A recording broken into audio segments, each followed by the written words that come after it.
Picking the right city as a new grad can be one of the most important and stressful decisions you can make. And I feel like a lot of people, myself included, can really struggle with making that decision. So in this video, I really want to talk about my experience moving to a new city, as well as some advice for anyone who's in a similar position. Hi, my name's Noah. I am a software engineer and new grad who recently moved to Pittsburgh. On this channel, we talk about making relationships after college, living in a new city, and taking care of yourself, your mind, and your space.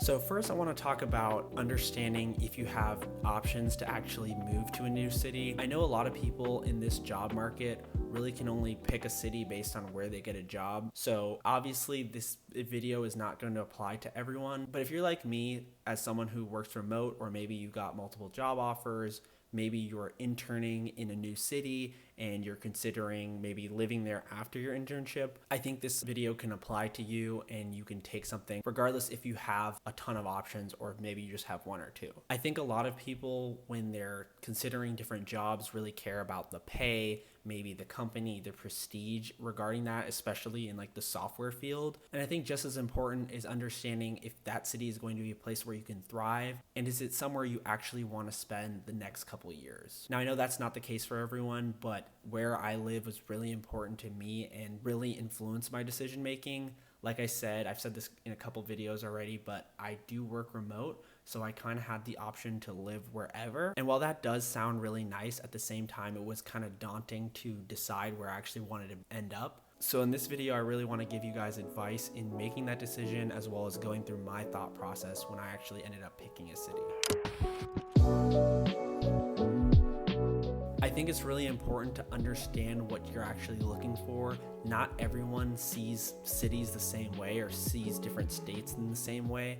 If you're from like a small town, you might really be drawn to a big city or a place that's totally different from your hometown. Or it could be the opposite. If you're from a big city, maybe you want to go somewhere a little bit quieter, things like that. So when actually choosing a city, I think it's important to actually vocalize what is important to you. Is it the walkability? Is it the affordability? Maybe you want to be close to your family and you don't want to move super far. All of these questions are really important to have and ask yourself before you actually make that decision.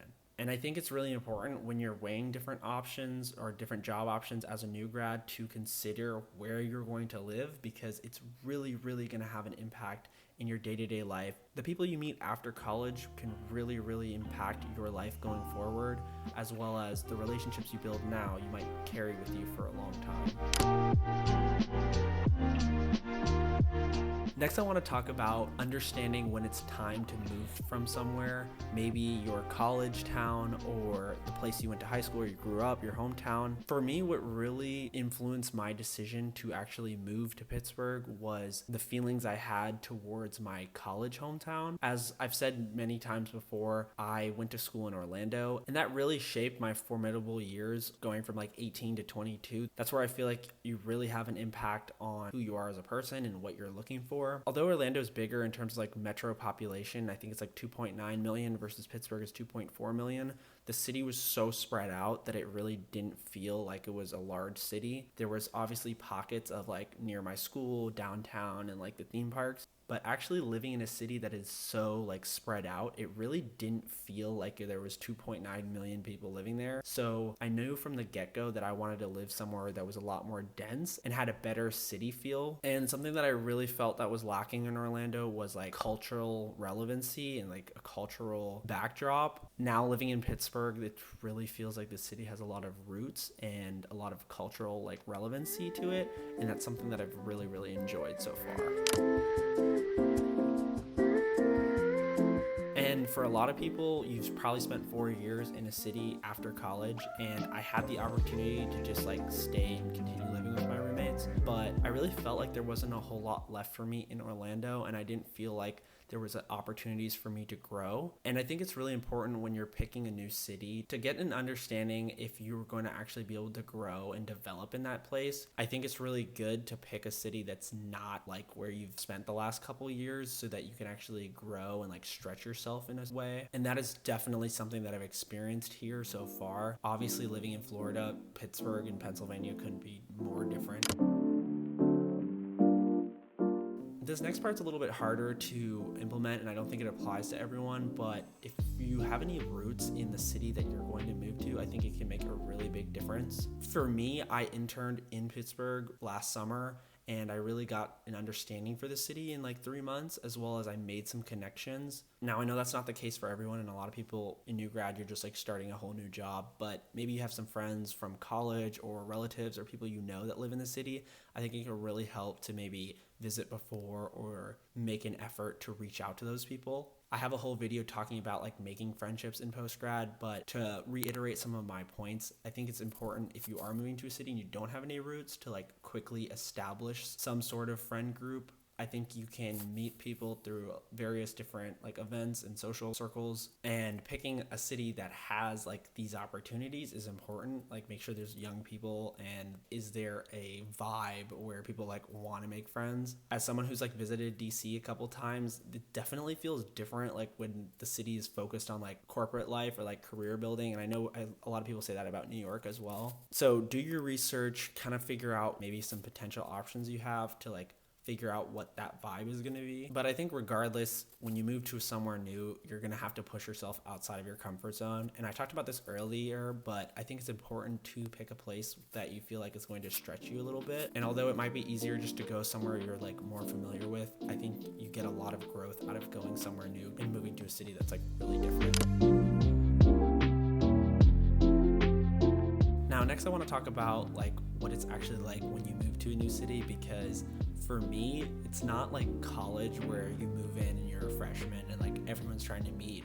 You'll move to a city and like the first week you'll just be totally alone, and you might feel like, what did I just do? Like, why did I move to this city?